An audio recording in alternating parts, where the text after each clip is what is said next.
tane itiraz var. Haksızsan karşısında susan dinsiz şeytandır diye. Şimdi olsun ama biz kavgacı, dövüşçü, biz burada geldiğimizde böyle birçok iş yaptık. Bunun hesabını mı vermeliyim? Ne yapayım ben yani burada şimdi 4 sene kalırım, 20 sene oturmam Ali abi.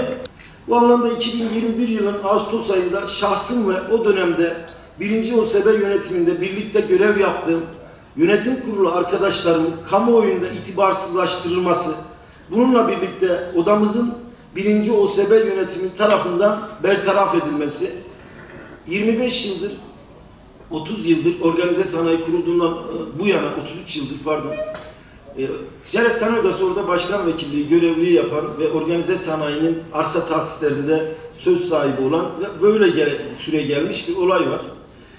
Bizim oradan bertaraf edilmemiz dediğim gibi o başarıların gölgelenmesiyle olabilecekti. Çünkü başarılar konuşulurken bir anda oradan gönderilmeye çalışılmamız tabii ki kamuoyunda sizlerin dikkatini çekecekti.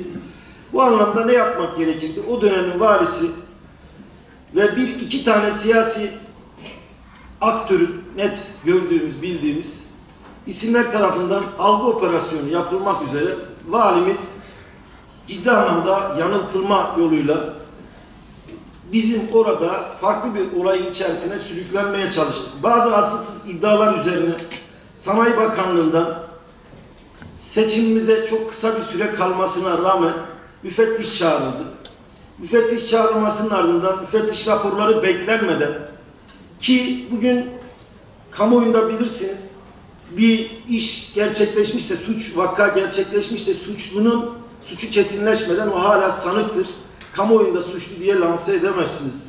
Bu normalde insanların kanuni olarak da hakkı ve hukukudur. Biz müfettiş raporu beklenmeden bizlerle ilgili iddialar, daha müfettiş bile buradan gitmeden OSB'nin yönetim günü, seçim gününe 2 gün kala Cuma günü akşamında valilik basın makamı tarafından basına servis edildi. Maalesef bizim daha buradaki müfettiş gitmeden Cuma günü akşamında gece yarısı basına servis edilen valilik makamıyla bir soruşturma emri vardı. Bununla ilgili de özellikle daha sonraki süreçte bir algı operasyonu yürütüldü 2 günlük süreç içerisinde. Pazartesi günü de organize sanayisinden bertaraf edilmemiz söz konusu oldu. Burada bir kurgu olduğu netti, ortadaydı. Bakanlık tarafından yapılan soruşturma sonucunda 2021 yılının Eylül ayında tamamlanmış ve valiliğe gönderilmiş bulunuyor. Defalarca hem bakanlığa hem valilik makamına bunun sonucunu valilikçe açıklayınız. Madem ki bir soruşturma için müfettiş çağırdınız, bunun da sonucu neyse kamuoyuna açıklayın. Eğer bir suçumuz varsa biz kendimiz savcılığa suç duyurusunda bulunacağız hakkımızda diye belirtmemize rağmen hiçbir şekilde sonucu açıklamadılar. Ondan sonraki süreçte ispat edilemeyen iddialar valilik makamı tarafından kamuoyuyla paylaşılırken soruşturma sonucu hakkında kamuoyu bilgilendirilmekten kaçınılmaya çalışıldı bugünden itibaren. Fakat bize gelen daha sonraki kamuoyundaki bizim soruşturma raporumuz 1 aydır geldi. Biz de bunu basınla paylaşmak adına hukuki olarak sorgulattık. Hukuk departmanlarında araştırdık. Bugün de bunu paylaşmak için buradayız. Soruşturmanın sonucunu bugün sizlerle açık ve net şekilde paylaşabiliriz. Buradaki müfettiş raporu şunu ifade ediyor. Bu iddia şuydu. Valinin iddiası Büyükşehir Belediye Başkanı dışında 3 üyesi tarafından imzalandı ve bunun usulsüz olduğunu iddia etmişti. Bölge Müdürlüğü atanması müfettiş raporunda, soruşturmada şunu söylüyor.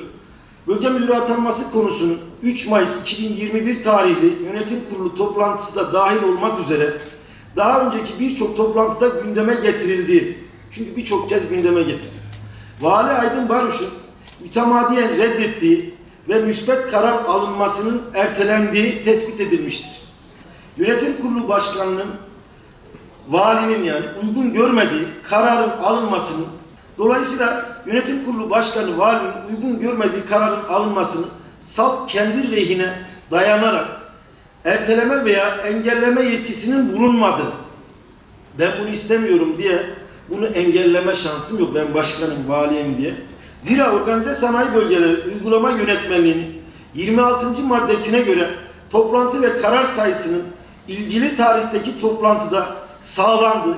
Bu nedenle yönetim kurulu kararına ilişkin yapılan incelemede mevzuata aykırılık tespit edilmemiştir. Yine konaklama bedeli 4 gün için toplam 3.582 lira, günlük 895 lira olan Malatya OSB bütçesinden farklı tarihlerde düzenlenen faturalara istinaden Ankara'da otellerde yapılan konaklamalar için yüksek miktarda konaklama bedeli ödemesi diye bir iddiası var Sayın Valinin. Bu raporu da okuyorum size. Malatya 1. OSB Yönetim Kurulu ve müteşebbis heyeti tarafından il dışı görevlendirmelerde esas alınacak harca, konaklama, ulaşım bedellerine ilişkin 2014 yılından bu yana bir karara rastlanmamıştır.